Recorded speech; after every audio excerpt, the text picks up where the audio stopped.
Assalamualaikum warahmatullahi wabarakatuh. Alhamdulillahirabbil alamin. Wassalatu wassalamu ala asrafil anbiya'i wal mursalin wa ala alihi rasulillahi ajmain. Pertama-tama marilah kita ucapkan puji syukur kita kepada Allah Subhanahu wa taala yang telah memberikan rahmat dan karunia-Nya sehingga saya bisa membuat tugas video pada kesempatan kali ini. Baiklah, pertama saya akan memperkenalkan diri. Perkenalkan, saya Fedria Randa dengan NIM 2522018. Di sini saya akan membuat tugas video untuk memenuhi ujian akhir semester jaringan nirkabel. Di sini saya dari mahasiswa Universitas Islam Negeri Syekh Muhammad Jamil Jambek Bukit Tinggi, Fakultas Tarbiyah dan Ilmu Keguruan dan Program Studi Pendidikan Teknik Informatika dan Komputer. Nah, jadi pada kesempatan kali ini saya membuat tugas video UAS jaringan nirkabel, di mana dosen pengampunya yaitu Bapak Rian Amanda MPDT. Nah, pada video UAS ini saya akan menjelaskan beberapa materi, yaitu yang berkaitan tentang yang pertama antena, yang kedua internet satelit, yang ketiga jaringan seluler, dan yang terakhir jaringan ad hoc. Pertama itu masuk pada materi antena, di mana antena ini bisa kita ketahui sering kita gunakan, dan antena ini untuk menangkap sinyal gitu, seperti antena untuk televisi bisa menangkap sinyal siaran TV. Nah, di sini masuk dulu pada pengertian antena, di mana antena ini adalah suatu perangkat yang berfungsi untuk memancarkan dan menerima gelombang elektromagnetik ke udara bebas. Nah, dalam sistem komunikasi nirkabel, itu jaringan tanpa kabel ini, antena ini menjadi komponen utama yang mengubah sinyal listrik dari pemancar menjadi gelombang radio yang dapat dipancarkan ke udara, dan sebaliknya, dan mengubah gelombang radio tersebut yang diterima menjadi sinyal listrik pada penerimanya. Nah, antena ini bekerja berdasarkan prinsip resonansi elektromagnetik dan digunakan pada berbagai perangkat komunikasi seperti radio, dan radio ini banyak, seperti jenisnya ada radio yang ada di HP atau radio yang satu perangkat saja gitu, yang radio zaman dulu gitu. Dan ada juga seperti televisi, radar, wifi, bluetooth, serta sistem satelit dan seluler. Dan selanjutnya masuk kepada apa sih fungsi dari antena ini? Nah, di sini fungsinya ada beberapa, yaitu pertama ada transmisi, yang kedua penerimaan, yang ketiga memfokuskan sinyal, yang keempat memperluas jangkau jaringan, yang kelima mengurangi gangguan. Nah, masuk kepada fungsi yang pertama, yaitu transmisi, yaitu mengubah sinyal listrik menjadi gelombang elektromagnetik. Yang kedua fungsinya itu penerimaan, itu mengubah gelombang elektromagnetik menjadi sinyal listrik. Dan yang ketiga memfokuskan sinyal, itu antena ini dapat memfokuskan sinyal ke arah tertentu untuk meningkatkan jangkauan dan kualitas dari antena tersebut. Nah, dan memperluas, yang keempat memperluas jangkauan jaringan, itu seperti antena outdoor atau antena pada ruang yang ada di luar ruangan untuk jaringan wifi jarak jauh. Yang kelima itu fungsinya mengurangi gangguan, itu antena dengan polarisasi yang sesuai membantu meminimalkan interferensi sinyal. Nah, itu adalah beberapa fungsi dari antena. Nah, selanjutnya masuk kepada membahas antena bagian karakteristiknya.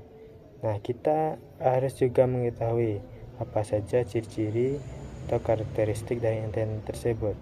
Yang pertama, antena ini karakteristiknya itu sebagai penguatan, yaitu penguatan dalam konteks antena ini yaitu kemampuan antena dalam memfokuskan energi ke arah tertentu. Nah, biasanya penguatannya ini diukur dalam bentuk dalam dBi. Nah, selanjutnya ada polarisasi. Polarisasi itu yaitu arah medan listrik dari gelombang radio. Bisa berupa arah medannya itu horizontal, vertikal ataupun sirkular. Dan karakteristik selanjutnya itu ada bandwidth, yaitu rentan frekuensi di mana antena dapat beroperasi secara efektif. Nah, terakhir karakteristiknya itu impedansi. Biasanya gunakan 50 atau 75 ohm. Itu harus cocok agar tidak terjadi refleksi sinyal. Nah, itu adalah karakteristik dari antena. Selanjutnya masuk kepada jenis-jenis dari antena. Itu ada beberapa jenis, yaitu yang pertama antena omnidireksional, ada antena direksional, ada antena parabolik, antena bandwidth atau microstrip, dan ada antena grid. Nah, pertama itu antena omnidireksional. Itu antena ini memancarkan sinyal secara merata ke segala arah dalam bidang horizontal. Contohnya yaitu antena WiFi standar dan antena radio. Selanjutnya ada jenis yang kedua yaitu antena direksional. Itu jenis antena ini adalah memfokuskan sinyal hanya ke satu arah tertentu saja. Itu seperti antena panel atau parabola. Yang parabola ini seperti yang fokuskan sinyal di parabola antena televisi, yang fokuskan ke sinyalnya ke televisi saja. Dan ketiga, antena parabolik. Itu antena ini berbentuk piringan dan sangat fokus. Nah, antena parabolik ini digunakan pada sistem satelit dan komunikasi jarak jauh. Selanjutnya ada antena patch atau disebut juga dengan microstrip. Nah, jenis antena ini adalah bentuknya itu tipis dan digunakan pada perangkat portable seperti smartphone atau HP yang kita gunakan pada kehidupan sehari-hari. Ada GPS yang ada perangkat lunak yang ada pada laptop atau HP, dan ada juga laptop. Nah, ini cocok untuk penggunaannya pada rentan frekuensi yang sangat luas, antena patch ini. Dan yang terakhir yaitu antena grid, yaitu menggunakan jaring-jaring sebagai reflektor. Nah, antena grid ini digunakan untuk komunikasi point ke point atau point to point yang jaraknya itu jauh, seperti pada jaringan WLAN. WLAN ini bukan WLAN biasa, itu WLAN outdoor, itu WLAN yang ada di luar ruangan. Nah, selanjutnya ada cara kerja dari antena. Nah, antena ini cara kerjanya itu mengubah energi listrik menjadi radiasi elektromagnetik saat transmisinya. Nah, dan sebaliknya juga saat menerima juga menggunakan radiasi elektromagnetik, itu menjadi energi listrik. Nah, gelombang elektromagnetik ini terdiri dari medan listrik dan medan magnet yang sangat tegak lurus serta merambat ke ruang bebas. Nah, selanjutnya ada contoh penggunaan antena. Contohnya itu seperti yang pertama telekomunikasi seluler, yang kedua jaring WiFi, ketiga sistem satelit, keempat radar, kelima Bluetooth. Nah, Pertama itu telekomunikasi seluler, itu seperti BTS atau yang biasa kita sebut itu tower, yaitu menghubungkan jaringan yang sangat jauh. Dan contoh penggunaan kedua itu jaringan wifi, yaitu jaringan wifi ini menggunakan access point, yang biasanya access point itu menggunakan antena omnidirectional yang ada pada access point itu, yang menggunakan jenis antena omnidirectional. Nah, ada juga sistem satelit. Nah, pada sistem satelit ini menggunakan antena parabola untuk komunikasi dua arah. Nah, yang keempat itu ada radar. Radar ini adalah fungsinya untuk deteksi suatu objek yang menggunakan antena pemancar dan penerima. Dan selanjutnya yang terakhir yaitu contoh penggunanya pada Bluetooth. Nah, Bluetooth ini termasuk kepada pengelompokan antena internal yang ada pada perangkat mobile atau smartphone yang sering kita gunakan, atau juga handset yang handsetnya itu tidak menggunakan kabel. Itu cara aksinya itu menggunakan Bluetooth. Nah, pada dari selanjutnya itu mengenai antena, itu faktor yang mempengaruhi kinerja antena. Nah, ada juga faktor yang mempengaruhi kinerja antena ini. Itu yang pertama faktornya itu letak dan ketinggian, yang kedua lingkungan sekitar, ketiga cuaca, dan terakhir frekuensi. Kita bahas satu-satu. Yang pertama letak dan ketinggian, di mana antena yang lebih tinggi memiliki jangkauan yang lebih luas. Jika antenanya tidak tinggi atau pendek, jangkauannya itu juga pendek, tidak, atau jaraknya itu enggak luas gitu, tidak luas. Nah, lingkungan yang kedua itu faktor lingkungan sekitar. Adanya penghalang seperti gedung atau pohon. Hal ini bisa melemahkan sinyal. Nah, ketiga faktornya itu cuaca, seperti cuaca hujan atau kelembapan tinggi bisa mengurangi performa sinyal gelombang mikro. Nah, selanjutnya ada frekuensi, di mana frekuensinya ini, jika frekuensinya semakin tinggi maka semakin pendek jangkauannya, namun kecepatan datanya itu tinggi. Nah, itu adalah beberapa faktor yang mempengaruhi kinerja antena. Selanjutnya masuk kepada perkembangan teknologi antena. Di sini ada beberapa perkembangan teknologi, yaitu ada antena pintar, yaitu seperti smart antena. Ini biasanya bisa menyesuaikan arah sinyal secara dinamis. Terus ada juga perkembangan lagi MIMO, itu artinya kepanjangannya itu ada multiple input multiple output, itu menggunakan banyak antena untuk meningkatkan kapasitas data. Nah, mungkin itu materi dari antena. Ada beberapa penjelasan, itu seperti pengertiannya, jenis, karakteristik, cara kerja, hingga contoh penggunaan dan perkembangan antena. Selanjutnya masuk kita kepada materi yang kedua, yaitu internet satelit. Baik, selanjutnya masuk kepada materi kedua, yaitu mengenai tentang internet satelit, di mana pada materi kedua ini ada beberapa hal yang dijelaskan, yaitu pengertian internet satelit, komponen dari internet satelit, cara kerjanya, jenis orbit satelit, keuntungan, kekurangan, serta contoh layanannya. Pertama yaitu pengertian internet satelit. Internet satelit ini adalah layanan koneksi internet yang disediakan melalui sinyal radio yang dipantulkan dari satelit komunikasi yang mengorbit bumi. Sistem ini memungkinkan koneksi internet tanpa perlu infrastruktur kabel atau jaringan fiber optik. Yang menjadikan internet satelit ini suatu solusi yang ideal untuk daerah-daerah terpencil atau yang terisolasi dari permukiman yang ramai.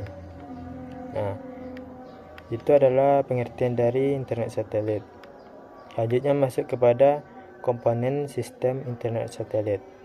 Nah, di sini ada beberapa komponen, yaitu stasiun bumi atau ground station, kedua satelit komunikasi, dan yang terakhir itu antena parabola pengguna. Nah, yang pertama itu stasiun bumi. Stasiun bumi ini terhubung ke jaringan internet yang global atau yang sangat luas dan mengirimkan dan menerima data ke atau dari satelit. Dan yang kedua yaitu komponennya satelit komunikasi. Nah, satelit komunikasi ini umumnya ini berada di orbit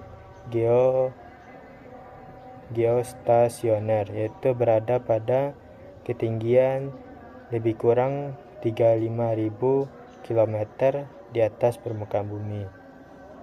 Nah, satelit komunikasi ini berfungsi sebagai relay antara pengguna dan stasiun bumi. Dan komponen yang terakhir yaitu antena parabola, yaitu mengirim dan menerima sinyal ke satelit dan dilengkapi dengan modem satelit untuk antena parabola ini. Nah, itu adalah beberapa komponen dari sistem internet satelit. Selanjutnya ada cara kerja internet satelit. Itu ada beberapa cara kerjanya. Cara kerjanya itu yang pertama, kita data dari pengguna itu dikirim melalui antena ke satelit. Setelah dikirim melalui antena ke satelit, satelit ini meneruskan datanya itu ke stasiun bumi. Setelah masuk ke stasiun bumi, diproses, dan setelah diproses itu data dikembalikan melalui rute yang sama ke pengguna. Selanjutnya ada jenis orbit satelit. Pertama yaitu GEO, itu panjang itu Geostationary Earth Orbit. Kedua ada LEO, Low Earth Orbit. Ketiga ada MEO atau Medium Earth Orbit. Yang pertama kita bahas itu GEO. GEO ini jenisnya itu stabil dan mencakup area yang sangat luas, tetapi latensinya itu tinggi. Dan jika LEO itu low, seperti Starlink, latensinya itu rendah dan jangkauannya itu dinamis. Terakhir itu jenisnya ada MEO, itu singkatan dari Medium Earth Orbit. Itu adalah suatu kompromi antara latensi dan jangkauan. Ada juga keuntungannya dari internet satelit ini. Pertama, keuntungannya itu menjangkau lokasi yang tidak tersentuh jaringan fiber atau kabel, dan instalasi internet satelit ini cepat dan mandiri. Dan terakhir, keuntungannya itu adalah cocok untuk keperluan darurat, kapal laut, dan penerbangan. Terakhir selanjutnya di balik keuntungannya itu ada kekurangannya juga. Itu kekurangannya ada beberapa segi, yaitu pertama latensinya tinggi, terutama pada sistem GEO. Dan yang kedua cuaca. Kekurangannya yaitu cuaca, hujan atau badai dapat mengganggu sinyal dari internet satelit. Dan kekurangannya itu pada bagian biaya. Pada biaya ini internet satelit itu perangkat dan langganannya itu cukup mahal. Itu harganya itu tinggi. Dan contoh layanan dari internet satelit ini ada beberapa, yaitu Starlink, itu menggunakan satelit LEO atau Low Earth Orbit untuk latensi rendah. Dan ada juga contohnya itu HughesNet atau Viasat. itu berbasis geo, mana geo ini jangkauannya itu luas. Nah, itu adalah penjelasan dari internet satelit. Selanjutnya masuk pada penjelasan jaringan seluler, di mana jaringan seluler ini tidak asing lagi pada kehidupan kita sehari-hari dan kita sering memakainya, itu seperti jaringan seluler pada HP. Nah, pada jaringan seluler ini ada beberapa hal yang akan disampaikan atau dijelaskan, yaitu pertama pengertiannya, struktur dari jaringan seluler, dan ada evolusi generasi jaringan seluler ini, dan ada serta keunggulan kelemahannya dan contohnya juga. Nah, pertama masuk pada pengertiannya. Nah, pengertiannya jaringan seluler ini adalah sistem telekomunikasi nirkabel yang menggunakan spektrum radio untuk menyediakan layanan komunikasi suara dan data melalui perangkat bergerak seperti smartphone yang saya gunakan pada saat ini untuk merekam video UAS saya. Nah, selanjutnya ada struktur jaringan seluler, yaitu pertama BTS, yaitu Base Transceiver Station, yaitu BTS ini disebut juga dengan tower, itu memancarkan dan menerima sinyal dari perangkat. Yang kedua yaitu strukturnya MSC atau Mobile Switching Center, yaitu MSC ini mengatur koneksi antar pengguna dan jaringan lain. Yang ketiga strukturnya ada Core Network, yaitu adalah pusat pengolahan data dan pelayanan.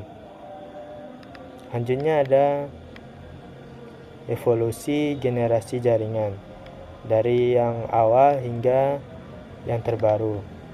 Yang pertama itu ada 2G, itu jika dilihat dari HP tulisnya itu 2G. Nah, layanannya berupa suara dan SMS, dan kecepatannya ini rendah, itu dari 50 sampai 100 kbps kilobyte. Dan kedua yaitu 3G, mana 3G ini sama dengan 2G ini sekarang sudah jarang dipakai karena kecepatannya itu sangat lemah, kecepatan sinyalnya. Nah, 3G ini aksesnya internet ini menengah, dan sudah mulai mendukung video call, tapi kecepatannya itu terbatas, hanya hingga 2 Mbps saja. Nah, yang ketiga yaitu ada generasi 4G yang sekarang ini banyak digunakan, itu kecepatannya itu tinggi, dari 100 Mbps hingga 1 GB. Nah, ini sudah mendukung streaming HD, itu kualitas yang sangat tinggi.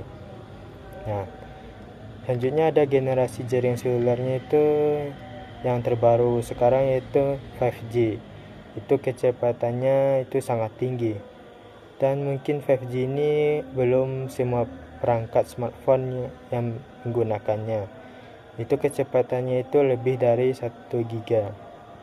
Nah, dan latensi itu rendah, itu 1 ms, dan cocok untuk load dan kendaraan otonom. Nah, ada pula keunggulan dari jaringan seluler, yaitu yang pertama keunggulannya akses internet dan komunikasi bisa di mana saja selama sinyalnya itu ada. Dan yang kedua keunggulannya itu mobilitasnya itu tinggi, dan terakhir keunggulannya skala nasional dan internasional. Nah, dibalik keunggulan itu terdapat juga kelemahan dari jaringan seluler, itu seperti kita berada di daerah terpencil. Nah, di daerah terpencil itu pasti jaringan seluler itu tidak kuat, jadi kelemahan yang pertama itu sinyalnya itu bisa lemah di daerah terpencil, dan kelemahannya itu terdapat pada penggunanya juga, yaitu penggunanya jika banyak padat maka menurun juga kualitas layanannya. Dan kelemahan terakhir itu ada pada bagian infrastruktur BTS-nya atau tornya. Jika di daerah tersebut jauh dari BTS maka jaringannya itu lemah.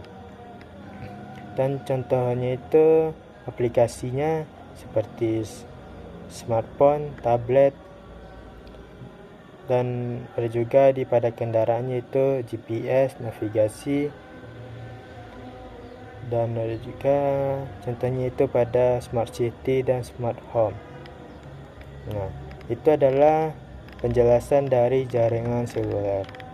Selanjutnya materi yang terakhir yang akan disampaikan untuk memenuhi luas jaringan nirkabel itu materi jaringan ad hoc, yaitu pada jaringan ad hoc ini ada beberapa yang disampaikan atau dijelaskan. Yang pertama pengertiannya, kedua karakteristik utama, ketiga itu jenis-jenis, yang keempat cara kerjanya, dan serta juga kelebihan dan kekurangannya dan contohnya juga.